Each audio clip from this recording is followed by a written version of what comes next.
Drone operators of the Vmadyar division under the Ukrainian armed forces have intercepted and targeted soldiers of the occupying Russian army moving on motorcycles and cars.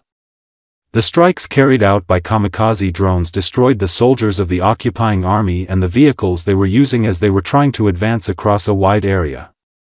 As can be seen from the footage taken from the drone, a large number of various equipment and vehicles were destroyed by Ukrainian drone operators on the so-called Road of Death. In addition, the soldiers of the occupying army advancing on foot in the area were also targeted and destroyed by the drones of the Vmadyar division. Четверо. Квартетом богому на ту біциглю лізуть. Ну та й поїхали. Останні декотрі з них. Орбастер птахів Мадяра такі моменти не пропускає без уваги. А з полум'яним привітом. Два хробака встигли зіскочити, ось бачимо. Не одненький у режимі проба проїзду дорогою смерті. Пілоти Клімчика зустрічають таку хробачню без варіантів. Зараз увага на капот. Як логічна послідовність закінчення тріпу дорогою, котрою їздити хробаками. Нізя вам тут їздити, довбойобці, у повторчику подивилися. А то й гарно дупою по асфальту проскочив. Не витримала дупа. Легко міли, що роколовки тепер стануть традиційними сюжетами проєкту. А тим часом хробак традиційний шниряючий, а далі пізно всравшийся, втомленим переонанджений уйоблика. У майках вже бігають. Сука! Біжить на допомогу Чіпіздил і пробігає далі. Далеко не втечеш, дай хвилинку дорозвідати попередній результат. Якраз на дорогу смерті вийшов, котру ми усю зиму облаштовували. Он кілько залізяча. Втомлений у кущ підперся. Нє-нє-нє. Такою пантомімою шансу замолодити пілу ззовні. Єздюль. То розвідка. На тому ж роздоріжжі, вкотре хробака виловлюємо. Мабуть, 10-те, да, козаки? Зариблене місце. Ну і класика. Завмерлий, готовий до телеза.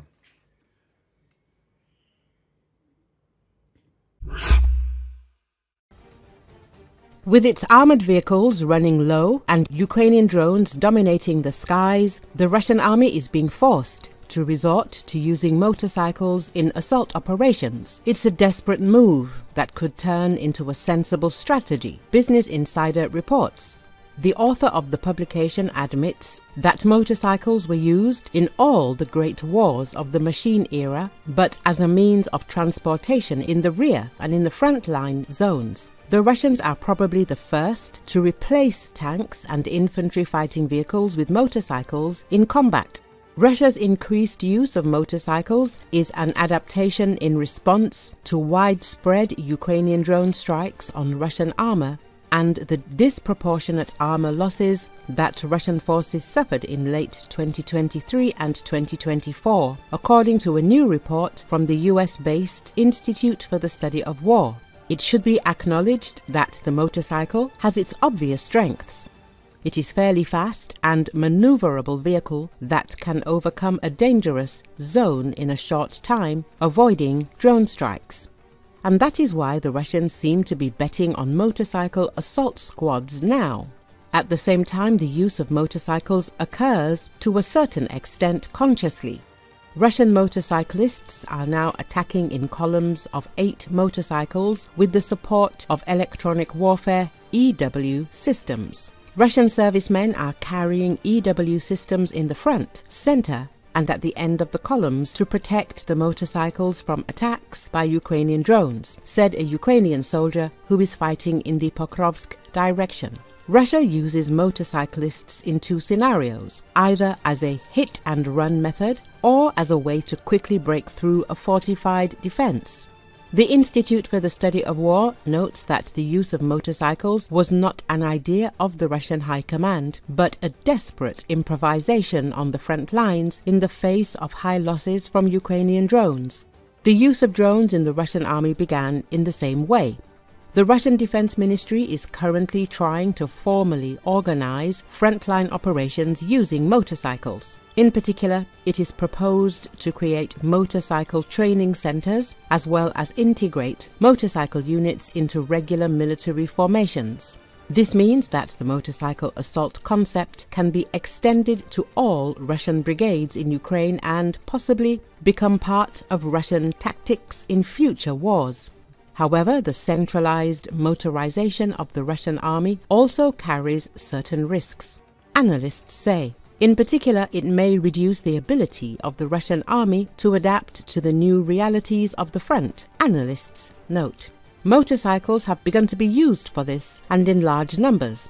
Dozens of motorcyclists can be involved in one attack.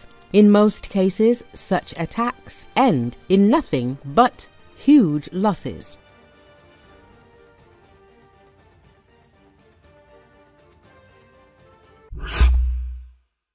Ukraine has established a lethal 25-kilometer deep kill zone behind the front lines using millions of explosive drones, Forbes reports. This massive drone network has dramatically reshaped the battlefield. If you simply drive on any roads, you risk your life, one Russian blogger warned in journalist David Axe's report. The blogger noted that while this threat has existed since spring 2024, the frequency of attacks is much higher now. Faced with ammunition shortages in early 2024, Ukrainian forces turned to small, first-person view drones. Today, domestic workshops produce over 2 million FPV drones every month. Each drone weighs just a few pounds, carries a small warhead, and is capable of precise strikes. The drone operations have evolved into a highly coordinated system. As described by the Russian blogger, flocks of drones conduct attacks following reconnaissance by fixed-wing UAVs. The drone network now includes bomber drones that drop explosives, FPVs for direct strikes, and repeater drones that extend operational range to more than 16 kilometers. Russia also deploys millions of drones each month, but Ukraine's electronic warfare units have proven more effective. Ukrainian jammers frequently disrupt Russian radio-controlled drones. Although fiber-optic drones can resist jamming, they remain expensive, costing thousands of dollars each, compared to a few hundred for wireless versions. In response, Ukraine has targeted and bombed Russian fiber-optic drone production facilities. A new threat, however, has emerged. A Russian jammer known as Black Eyes poses a challenge. Ukrainian drone expert Serhiy Flash Beskresnov called it dangerous, but Ukraine is actively countering it. FPV drones with modified communication systems operating on non-standard frequencies are now used to track and destroy Black Eyes units. Ukraine's drone supremacy has played a key role in slowing Russian advances in eastern Ukraine and increasing Russian casualties, according to Axe. Looking forward, Ukraine's unmanned systems forces, the independent military branch managing its drone fleet, plans to expand this aerial dominance. Military analyst Andrew Perpetua told Axe the goal is to establish layers of drone superiority extending up to 100 kilometers from the front line, quadrupling the current depth. The result for now is that Ukraine has a drone advantage. That helps explain why, in recent months, Russian advances in eastern Ukraine have slowed to a crawl, and Russian casualties have increased